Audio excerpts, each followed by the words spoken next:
Good afternoon, everyone. Thank you for joining us in the Mining Match. We do a show every month to come together as mining professionals to discuss uh, mining topics that are of interest of all of us. In today's show, we have invited um, Jody Bickle. She's joining us from the States, and we will discuss the topic about going green, integrating the value of natural capital from project concept to completion. So Jody is she has 25 experience in ecosystem services and lifetime work involving in environmental conflicts resolution and in natural resources management and development of environmental markets. Hello, Jody. I welcome you to the Mining Match. How are you today? Thank you, Alan. It's great to be here. I appreciate the invitation.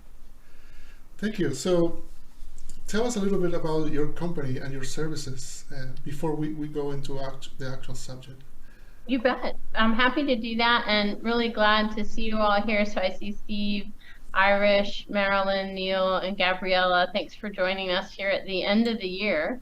And we may have a few more folks come along as they gain access to the link. So 3 years ago, I founded Creek Bank Associates. It's an independent advisory firm focused on measuring and delivering ecosystem services. And we work with global clients around the country, really focusing on large resource dependent industries that need expert guidance in their efforts and their strategies to improve their social license to operate, their reputational benefit, and to tie those environmental actions to their business operations, right? So to enhance their bottom line, generate costs, savings as well as revenue. And so we focus on those industries and helping them better use their land base for those purposes. And like I said, it's a unique area of expertise. It came from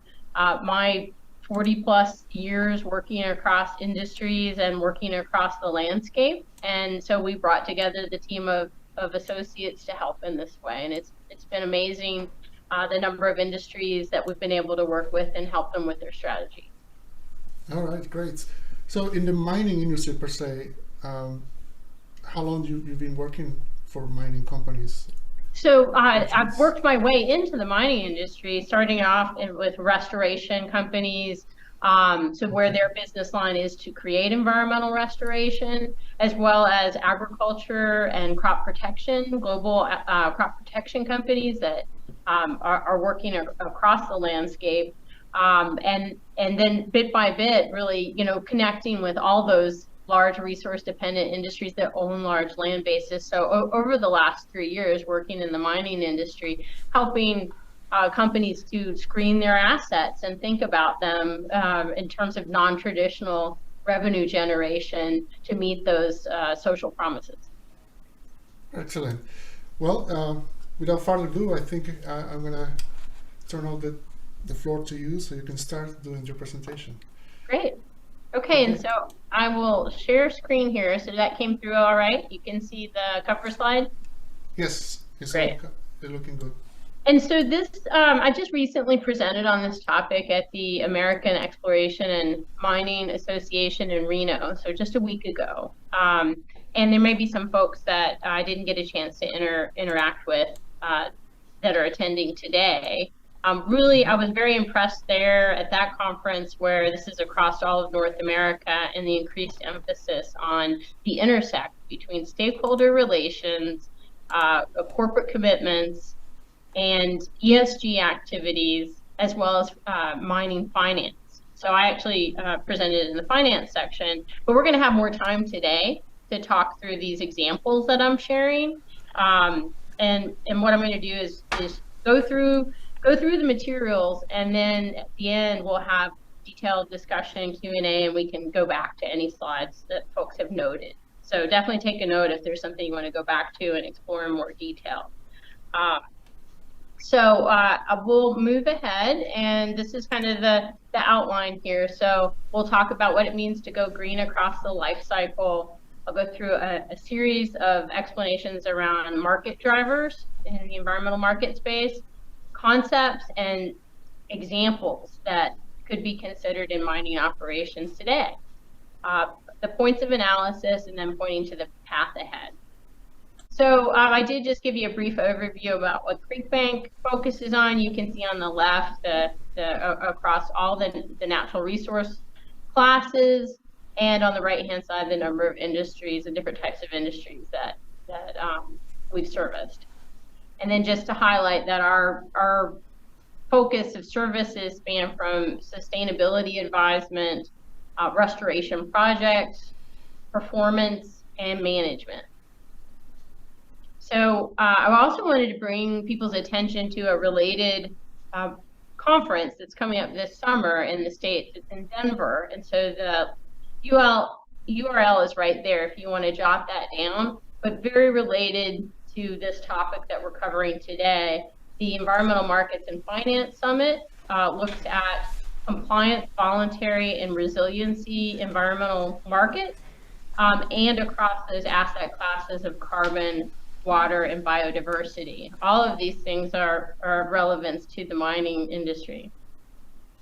So now looking at the life cycle in mine planning, and just at a real high level, to recognize that your lands outside of or in addition to the mining footprint can really be considered in the same way that you do mining asset management planning. So if you see at the bottom of the slide, the typical steps in mine asset management, the same way at the top, you can work your way through looking at your environmental assets, knowing what the baseline is of your forested or rangelands, what kinds of species habitats might be there. And you're used to looking at that from a permitting perspective, but also thinking about it beyond the permitting is really where I'm focused today. And looking at that value through the mine life cycle as well. So I'll talk about it a little bit later on, but it tends to be that mine operators have typically thought, well, we might be able to do some nature positive stuff on our closed sites. And so let's just look at the closed sites when you're really leaving out the lifespan of your whole land portfolio when you only begin at the end. So just a quick summary over the term nature-based solutions. I'm using this in a very broad way. You might be familiar with the term NBS, that it often is specifically used in the climate space. So people talk about nature-based solutions for climate mitigation, and that's an appropriate use of the term. I'm using it a little bit more broadly around any nature-based projects that you can do on site, again, from cradle to grave, and potentially save money, make money, meet your own environmental commitments beyond your compliance in that way. So that, in the use of the term in that way, NBS can enhance your revenue options, help with your reputational value, help advance your partnerships and bring stakeholders together. Again, implementable at any mining life cycle stage, and they can align with your corporate planning priorities and timing. So further on that point, just some examples about industry standards as well. So you can see, I didn't even do that on purpose, Alan, but we have a Canada example, in terms of the industry-wide actions toward climate change and other industry associations. What can the industry do together to advance, but also what can each individual corporation do to meet their sustainability objectives and provide meaningful, quantifiable uplift. Of course, all of this work is a partnership with your site managers. So they have to be vested in that just as well as your board would be in order to move forward. I also wanted to recognize that in the last month, the Society for Ecological Restoration just released their international principles and standards for the ecological restoration and recovery of mine sites. So this is, writ large across all mine sites, the entire land base. But I thought that these are a very solid set of principles, and I wanted to highlight these here.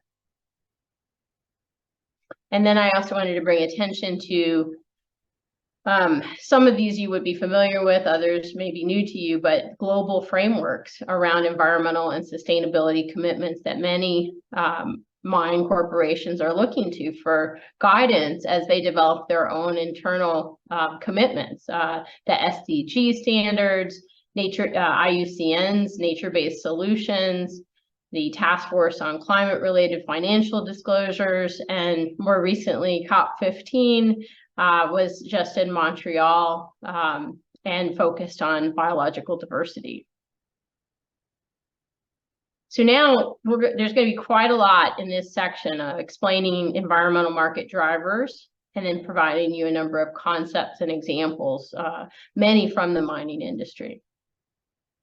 So hold on to your hats here. So first, what I want to do is describe to you all that there are 4 primary drivers for environmental markets, and we're going to call them all nature-based markets, but they are each different in its own way. And it's important to understand that there are these 4 drivers for markets before I go in and provide examples of particular types of projects within them. So think about that within environmental markets, the actors are suppliers, people who create supply of environmental uplift, be that a private investor who goes out and creates a mitigation bank, or a mining corporation that had extra lands that weren't part of the mine site that they created wetland credits as an example. And so there are suppliers in any of these markets, there are buyers, there are investors, and then there are those who help develop and inform those frameworks that we talked about. So mining corporations can engage in all 4 of these types of drivers. So again, suppliers, buyers, investors, or influencing frameworks. And so now with that backdrop, let's talk about the regulatory-based market. Now, this is going to be very specific to your country that you're in or your state. What are the regulatory drivers? And so the examples I'm going to provide today are from the United States, but there are sister examples in other countries, but we're going to keep these examples to the United States today. So in the regulatory-based markets, you all might be familiar with the Clean Water Act. Section 404 is no net loss. That creates a marketplace for regulatory compliance of water and wetlands and streams. And also another strong example in the United States is the Endangered Species Act, Section 7, for compensatory mitigation to endangered species habitat. And what I'm talking about is this is not relating to your mine operations compliance obligations. It's what you might be able to do on your property to create value to sell to another buyer, right? So beyond your compliance. You can also, and I'll give you an example coming up here, you could also look to your own landscape to help you meet your own compliance needs in some of these regulatory-based situations, if you're able to create your own uplift for your own permitting needs. But we're kind of talking about that and beyond that. So here's the regulatory-based market. Moving on, the voluntary market, it's going to be not tied to your federal or state regulations, but what social imperatives are happening in the region and what kind of promises your company might be making. So for example, in carbon at the bottom here, and you can see where Rio Tinto made a recent commitment on climate change. What is your company making in terms of commitments for Scope 3 carbon? And how might you be able to produce that uplift on your own lands, or monetize that into stream that into other groups of buyers if you have excess.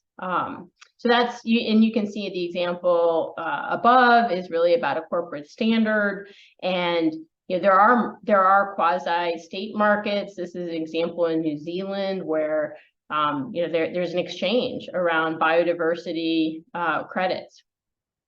Another driver for markets is programs and initiatives.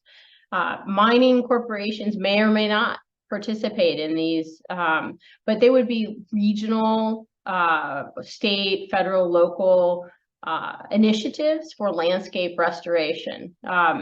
In the United States, there's a lot of emphasis on major Western watersheds and the shortages of water, as well as wildfire issues.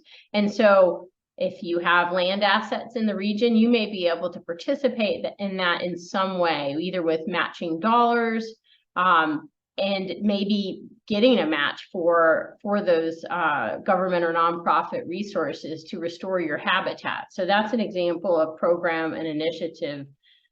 And they're quasi markets is what I would describe that as. On the bottom, you see an example in the US around sage grouse habitat restoration, very large landscape level initiatives. And lastly, and not least importantly, is around corporate commitments, right? So, and we've touched on that earlier in the voluntary space, but there can be demand by others for what your mine site could produce. But here, this is looking at what the corporation may be promising, and can the corporation help meet its own needs from its own land assets? And so you can see there are industry level sustainability commitments, there are corporate policies and standards, and to try to bring those into alignment. So going forward, what we're going to talk through is a number of examples, and we'll be able to come back at any of these in detail. But I just wanted to kind of put them here in bullets first. So these are going to be the examples of foundational activities and benefits that I'll share with you all. So conservation easements is going to depend on what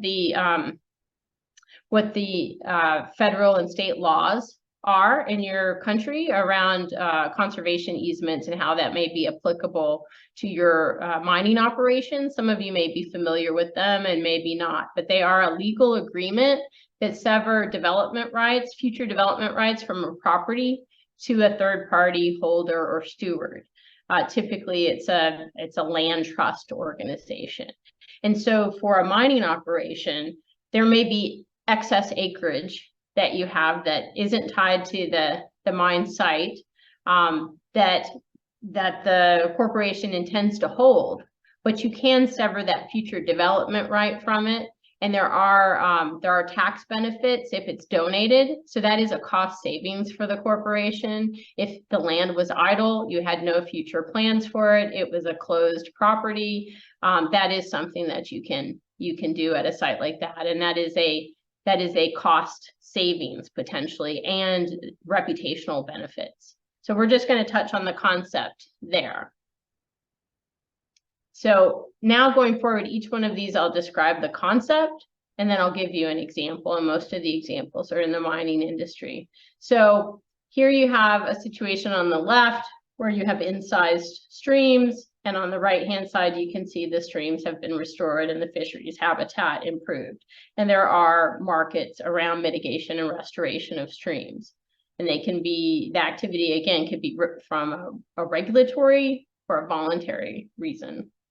So this is a US example, Newmont Mining, Maggie Creek. They did this as a voluntary project. And you can see the photo on the left, which is really worn, was before 1980, and that's the situation for this Maggie Creek. And on the right-hand side, following the restoration, it was an entirely a voluntary effort.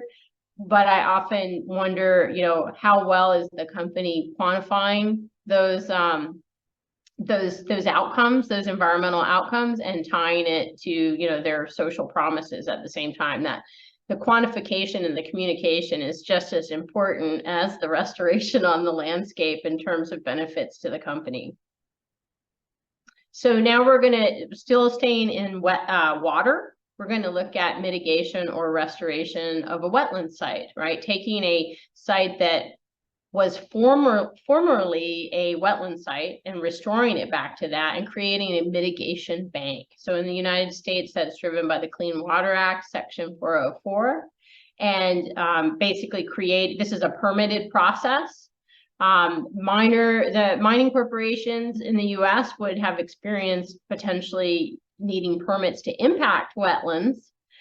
This is a different example of restoring a wetland on a mining property to monetize the value of that restoration and sell it to other people who need permits. And this is a really cool example. It's really hard to pronounce, but Yakanukani Mitigation Bank. And Mitigation Resources of North America is a coal mining company in the United States. And through their own need to get a wetland permit for their own mine development, they realized that they had properties that had more restoration value than what they needed. And so over time, North American Coal actually created an entirely new business division called Mitigation Resources of North America. And they actively develop wetland sites for sale in the wetland mitigation market. So I think you all will find that as an interesting example. It's a new line of business for a mining corporation. And you all have to excuse me, I have a little bit of a head cold. So the water quality concept is one that people aren't quite as familiar with. It is based on local regulations in the United States, underpinned by the Clean Water Act, and it's about water quality. It's typically an exchange between point source and non-point source. So again, typically mining operations would be more familiar with being a permittee. But depending on where the mine site is located, and if they have appropriate lands in their ownership, they may be able to generate water quality improvement credits and trade them or sell them to some other permittee within the watershed. And in this particular case, I don't have any examples that have been implemented in the mining industry, but we did advise a client recently about an opportunity for them. They had agricultural lands that they owned, that they were receiving very, very small rent payments from, and with some changes in the farming practices on that site, they could actually generate water quality improvement credits and sell those. And this was the example I was talking about. Again, it's very localized to states and watersheds. So we're going to move on to habitat and species conservation. And I mentioned it, the Endangered Species Act in the United States. There also may be state regulated species. And again, this isn't just limited to the United States. You'll have other regulations in other countries. But the idea is you take degraded habitat that is part of your ownership and restore it. Again, knowing what your baseline is really important, what it should be and where you're starting from, and monetizing that. So for the corporation, the benefits are reputational and financial. And here's an example, a North American coal mine, the Sabine mine, where they did a grassland bird initiative and partnered with other agencies actually to do that. And then very specific to the Endangered Species Act, there are over 1,600 listed species. Again, you could look at other countries and their species of greatest conservation need, but restoring habitat that you have on your property already. You might couple that with a conservation easement as well, so potentially gaining a tax benefit. If you do endangered species credits and you create a bank, you wouldn't be able to couple those two benefits together. But there are buyers out there either for the restored habitat or, again, maybe keeping those restoration credits for the company's own needs. And here's an example of a Southwest Indiana mining operation that did do just that for endangered bat habitat. And then moving on to forest carbon, so not looking at the geologic storage here, but just the sequestration aspect. I don't have a current example, although I know a number of mining operations are looking at what they might do with their forested lands in particular. You can also generate or sequester carbon through agricultural operations. But I did want to share with you what I think is a great example with native corporations. So in Alaska, this Alaska Carbon Credit Project was one of their native corporations, and with a large amount of forested lands have actually created a number of credits and sold them into the California market. So that's an example really of monetizing it into a much larger buyer market. And then I also wanted to recognize with an example the intersect of your stakeholder relations and your local community engagement depending on the property. So depending on the type of mine operation and the adjacent acreage that may be owned, there are opportunities to intersect with your local community. Some mining operations have created trail systems in particular, or interpretive sites, and certain areas, obviously there needs to be no public access, but it is something to think about as a social benefit. And that's not necessarily a monetizable benefit, but very important in your local relations. And I think this is a great example in the United States. This is the Sugar Eat Canyon. It's a state park in New Mexico, but it started off as a coal mining operation and eventually has landed in the state park system with interpretation and trails and public access. And so just thinking about the life of a closed site long-term in terms of stakeholder relations. It's also part of the watershed protection in that region. And then lastly, to kind of look at all of these examples at a more macro level, any site is potentially capable of absorbing multiple types of these projects. And so you can see here in this, and this is a real example, wetlands restoration, solar projects as well, wildlife corridors, native prairie, stream restoration, all these types of benefits that could be built into sites outside of the actual mine site operation for multiple ecological, financial, and social returns. And so I made it through all those examples. We might have more discussion on them in more detail, but I just want to spend a little bit of time on what do we look at when we're evaluating properties and advising clients in this space. And so at a real high level, we're looking at the demand within the regulatory marketplace. So the competition and the volume of anticipated demand, so that we can inform our mining clients whether it really makes sense for them to develop out a ecological restoration site and what might be the time horizon for them to see revenue. Same way on the voluntary market, which is even more opaque, and looking at regional and federal program funding that could be coming down the pike. Here in the States, we've seen a large number of federal initiatives bringing restoration dollars to states and localities. We look at the technical information of the properties. So our process actually screens individual properties and makes recommendations of what is technically capable on a property in terms of the environmental restoration, what types of assets, what's the quality of it. To be quite honest, in many cases, it's better to have a worse site so that you can bring that restoration and uplift and have a greater value. It may not be the same necessarily in endangered species habitat or species restoration, but at least in wetlands and stream, it's often greater to have a, as they say, more boogered up site to work with and improve. So our team looks at all the technical aspects of the properties, and then of course there's reputational benefits that we were talking about throughout, including your local public relations as well.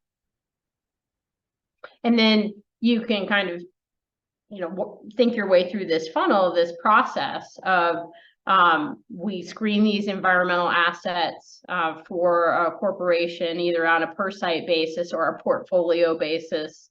We look at those markets and the metrics around those markets, and then weight the properties in terms of recommendations around timing and revenue potential. So that's how we work our way through prioritizing these parcels for clients.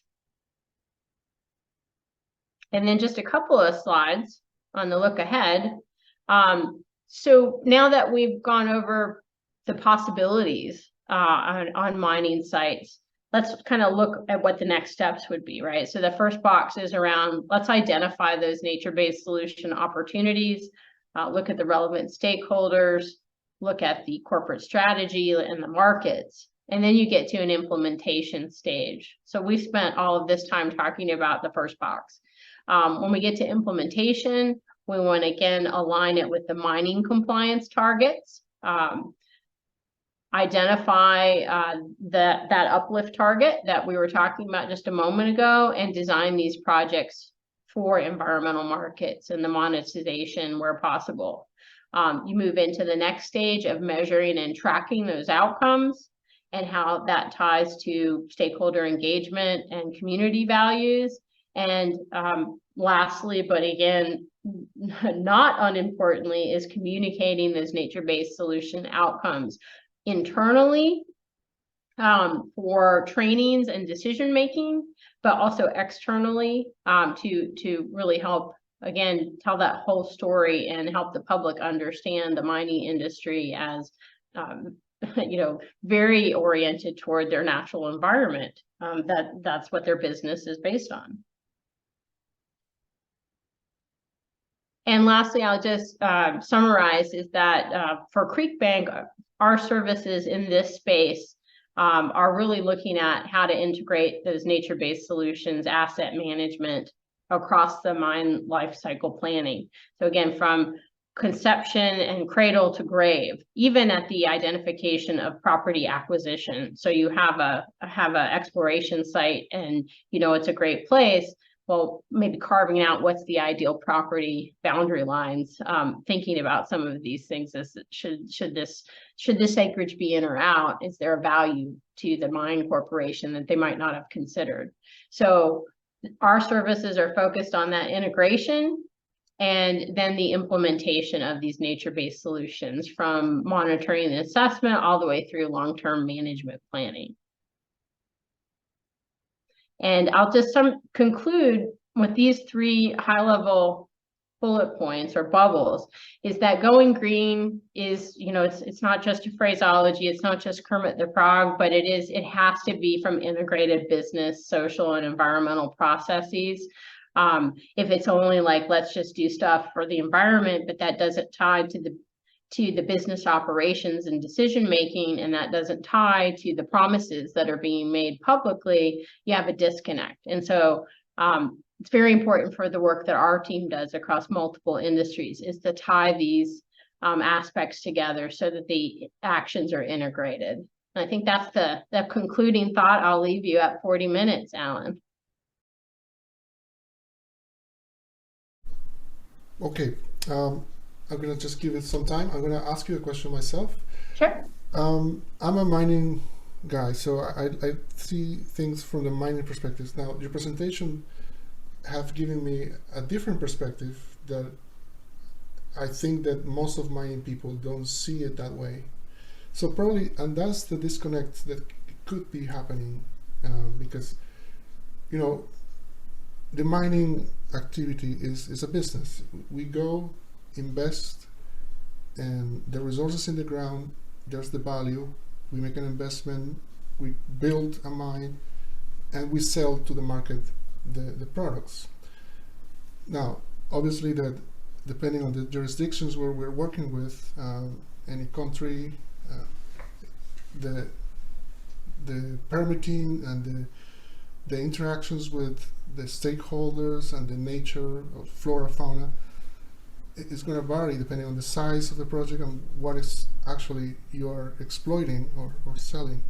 Mm-hmm. So that was a very good insight in the way you presented it. So what is the most challenging thing in the mining industry in what you have seen so far in your practice? Mm-hmm. To really go green? Where is the big problem to tackle now? Well, thank you for that question, and I appreciate that, because that gets at the heart of if you're going to move into new directions and adopt new practices, what might be the barriers or the pinch points to doing that. And it seems like I run into those in everything that I do, but that's what I enjoy, is helping people through those changes. And so I guess what I would say is, firstly, it's very important to me is to bridge very practical solutions. And so I come at this as not a foe to any industry, right? But these practices have to align with whatever other activities and operations and corporate mandates are going on within the industry and those individual corporations. So my services are to be complementary to their strategy. And it's just that this is a knowledge base that isn't typically accessed within mining expertise or the typical mining consultancies. And that's because that's not what the focus has been. And the focus is always going to be and needs to be extractive activities. But we recognize that where it fits in and it makes good sense and it's good strategy to the industry or the individual corporation to do that, then it should be considered. And I think so, to the heart of your question, Alan, it would be, it always comes down to people and change. In the end, is always like people and change, and how do you embrace that? And so what I have, not just the mining industry when I share this with you, so is that space between the corporate direction where investors are saying, we want you to move in this direction, and your board and your C-suite staff are saying, we must do this, and it hasn't yet made its way through the mining operations. You will have a variety of reactions within the line staff and the site managers, and there can be a number of internal disconnects between divisions. And it could go either way, right? There could be somebody who's a real innovator at the site level, who sees the opportunity to do things, and yet they haven't been able to get the support that they needed from their manager and on up. So it can go either direction, but that's the space where the most challenges lie. It's actually not in the environmental space of the science of creating restoration, and even the economic space of monetizing it. I mean, it's niche. You can monetize it almost anywhere, but what market is going to be applicable to, right? Is it for your own needs, your own corporate needs? That's easier to match that, right? But in another, in some geographies, well, there's just nobody out there that's going to buy a regulatory wetland compliance credit because nobody else needs it there, right? So it's not the science and it's not the markets that are the limiting factors and are the make or break things. It's typically the human dynamics of change inside the corporation. And so it is nice when you have when you can bring in someone who has an area of expertise that is a friend to the industry, who can coach your team, teach them and share with them the information that would take them to the next level. And then that enables and empowers the corporation for the next site and the next decision making. So we come in as a trusted agent, really, to help to help the corporation at whatever level they have kind of brought us in at a particular site, at a North America portfolio level, to ideate a portfolio-wide solution, right? Information management solution for them. So we'll come in at whatever level, but I've certainly experienced where you come in and then, oh, well, these folks over here, and they're not bought in yet, right? And so it's the internal dynamics. Excuse me. Okay. And I get you. So when we hear the word going green, we always think about renewable energy or the reduction of carbon emissions. So in your practice or in your experience, where is what that you see is happening in mining? Is there a consciousness of the actual investors or the people that actually executes mining in the field to go that way? Yes, and actually, I saw a number of presentations at the recent AEMA conference that I mentioned earlier that illustrated that. AEMA had their first panel session on ESG. There was a focus on, or at least a recognition in the finance section around investor priorities in that space and how does that link to sustainable mining. It was also heavily emphasized in the stakeholder relations sessions. And so really, this is the intersect of all of these. And you can see that that last slide, kind of ties it all together. And I did that on purpose, the going green, right? Because it's like, how do people, everybody has their own understanding of what that means. And for me, I wanted to say, if a company is moving in the direction of saying we do green things, it's got to tie to, if it's going to be enduring and effective, it's got to tie together their business, their social aspirations, and their environmental promises so that it's durable.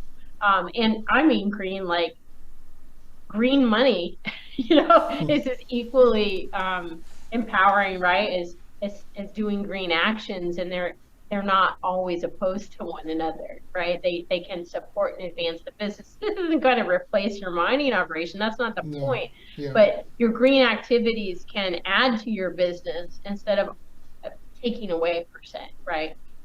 Yeah.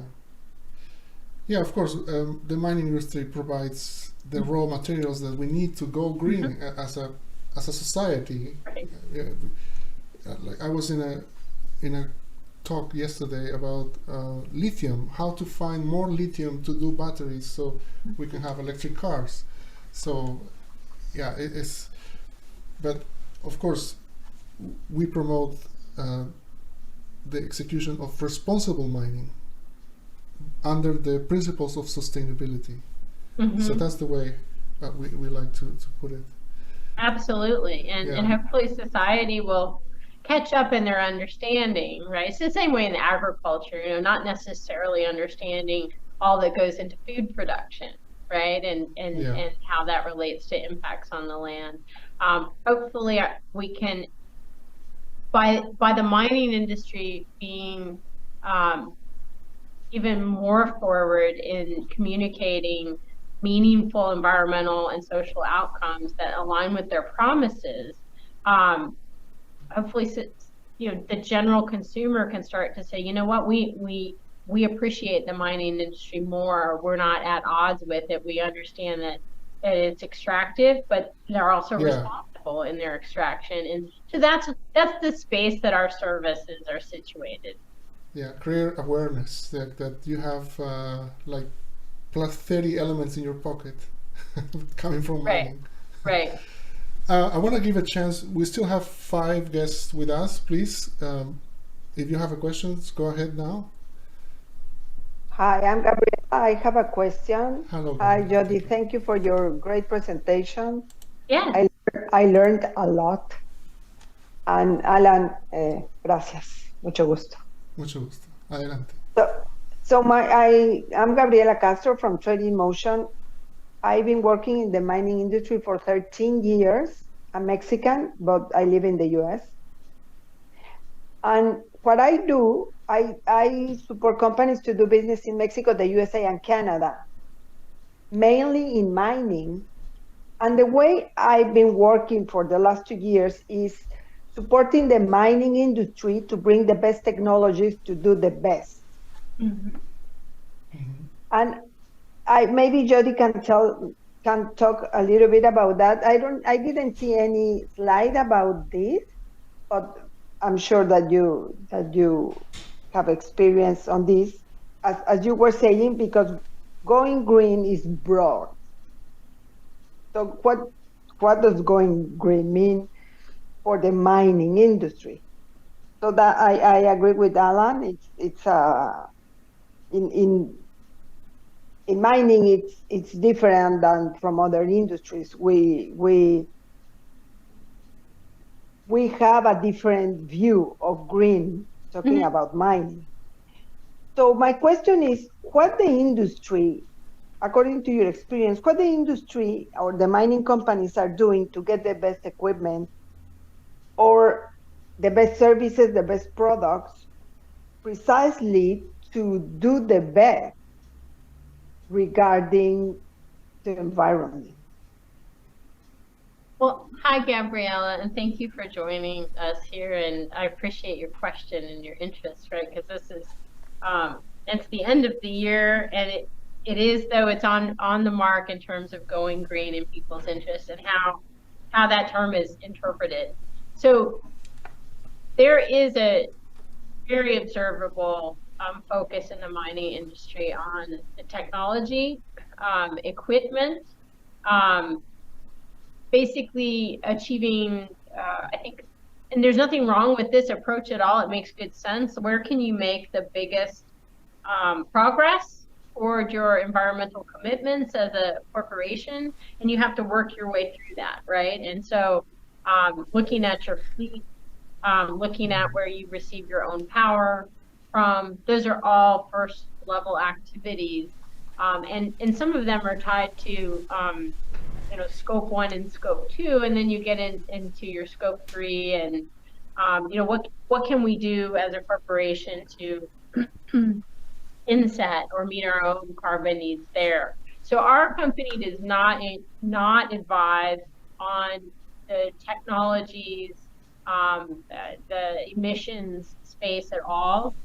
We're very focused in these environmental markets and environmental restoration. So I wouldn't be able to. I just know that that makes good sense to start there at these high level returns and really look at your fleets and your on-site technology. I heard recently, I really appreciated this. A mining operator was looking at their night sky impacts, right? So it wasn't climate per se, but just considering the view shed impacts from their operations at night. So more of a, I mean, it was energy related, of course, but more of a social concern there. But for our group, and it's near to impossible to kind of find this knowledge base about what could we do from our land base to make progress toward those environmental commitments on water, biodiversity, and carbon. And so what can we do to generate that return to meet our own promises, but also beyond, and to monetize that so that it becomes understood as, hey, this stuff is also an asset toward our corporation. So I didn't really address probably your highest level interest, but that's not my area of expertise. No, that's fine. Thank you very much for your answer, Jody. Mm-hmm. Where are you located? What? In the scenic painting, can't you tell? So my team members, my associates, are spread around the United States, but we have worked north and south and other continents, but I'm actually in the Midwest, so I can get to just about anywhere fairly quickly. So I live in Okay. Illinois. Okay, great. I am in Arizona. Ah, okay. All right. Thank you, Gabriela. Thank you, Alan. Okay. All right. So I don't know if Matt, Steve, or Irish would like to ask something. Otherwise, we will end this event. Okay, I think. Okay, Jody, thank you so much for your time and for sharing all your knowledge and this perspective of looking what it means to go green. And so I suppose I can share your contact information for anyone who would like to contact Creek Bank. Yep, and Okay. people can connect with me on LinkedIn. Gabriella, if we're not connected, that'd be great. Yeah, I'll do it. I'm following you now. Great. Okay. Thank you very much.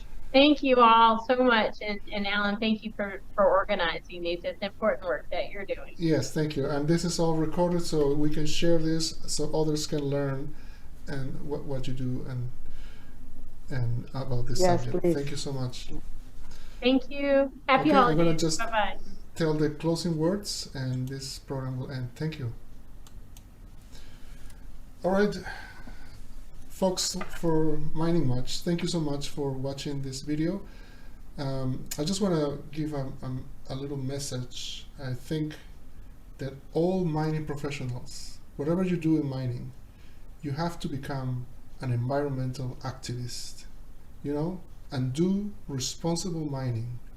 From your job, whatever you do in mining, think about responsible mining all the time, because with all little efforts from everyone, we're gonna go there and make it a reality.